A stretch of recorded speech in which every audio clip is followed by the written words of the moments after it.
Et bonjour à tous, c'est Carole Cassonne. On continue la saga sur le teint vert. Alors, le teint vert. Oui, non, mais c'est sûr que ça ressemble pas à Shrek, hein, le teint vert. Mais il y a quand même cette couleur sous la peau qui est un petit peu verdâtre et qui donne des indications vraiment précieuses.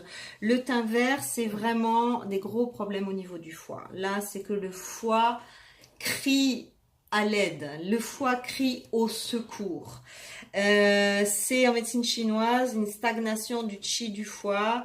Le méridien de la vésicule biliaire va pas bien non plus. Il peut même être un petit peu douloureux sur certains espaces de son trajet.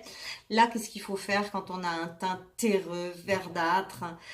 Quand on fume beaucoup, c'est pas seulement parce que la fumée intoxine, c'est aussi parce que le foie, c'est lui qui gère absolument tous les produits chimiques dans le corps. C'est vraiment le foie, c'est un organe exceptionnel.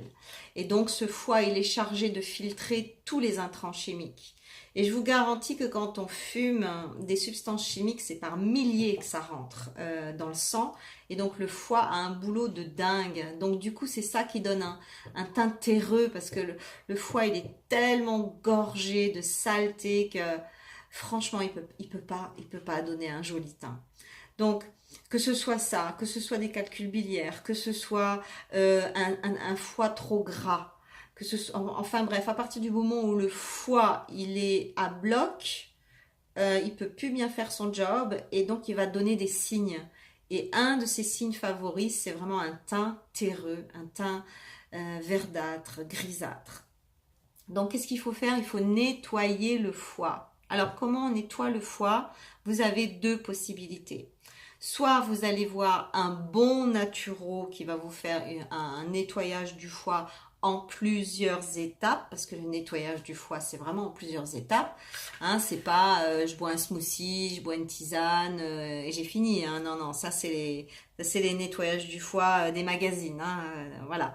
Mais si vous voulez un vrai nettoyage du foie, ça se fait vraiment en plusieurs étapes. Donc, soit vous allez voir un naturo et il vous accompagne dans le nettoyage du foie, soit vous faites ma biotiloge, détox et minceur, où là, vous avez vraiment une détox, mais en profondeur, une détox organique qui va vous permettre de vraiment vous initier à comment je fais pour nettoyer mon foie seul à la maison avec des choses avérées, sécurisées, créées par des naturopathes et qui ont déjà sauvé des milliards de fois sur cette planète.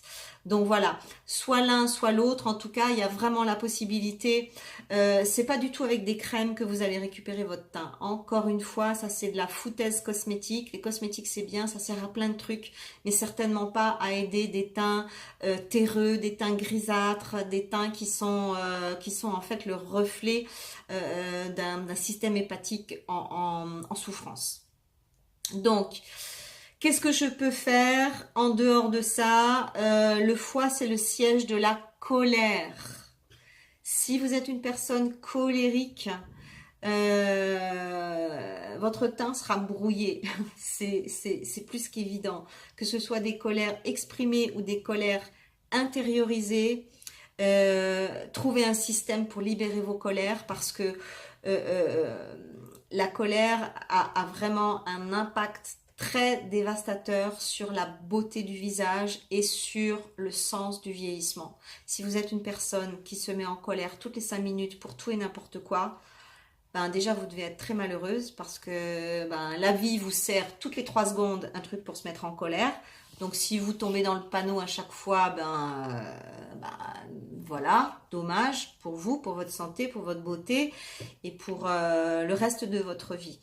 Donc, sachez que à chaque fois que vous vous mettez en colère, il y a un cocktail de cortisol qui est déversé dans votre sang. Cortisol, c'est vraiment l'hormone du stress, l'hormone de la colère.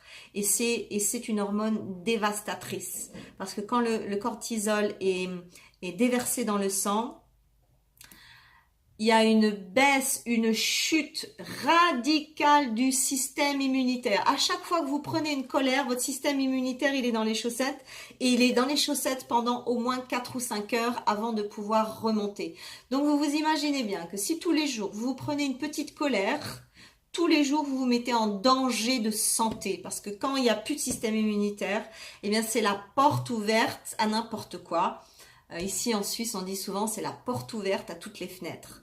Donc, comprenez bien, on se met tous en colère, il n'y a pas de problème pour ça, mais ça ne doit pas être un trait de caractère et surtout on doit être capable de les évacuer parce que sinon vous bousillez votre foie. Si vous bousillez votre foie, vous ternissez votre peau, vous ternissez votre teint et vous altérez votre sens de vieillissement. Vous allez vieillir moche. Les colériques vieillissent moche. Donc prenez cette décision.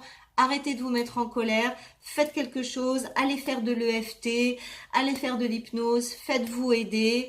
Il y a tellement de moyens de nos jours, on n'a plus besoin de faire 10 ans de psychothérapie pour gérer la colère. Vous faites 2-3 séances chez un bon coach qui vous fait de l'EFT ou de l'hypnose et c'est réglé. Bon, bien sûr, il faut une décision avant, hein. Voilà pour le teint vert. Ok, alors qu'est-ce qu'on fait? Vous vous souvenez? On met le pouce si on n'a pas mis le pouce. On met l'abonnement pour rester connected. Et puis on partage la vidéo avec les sœurs. À tout bientôt. Au revoir.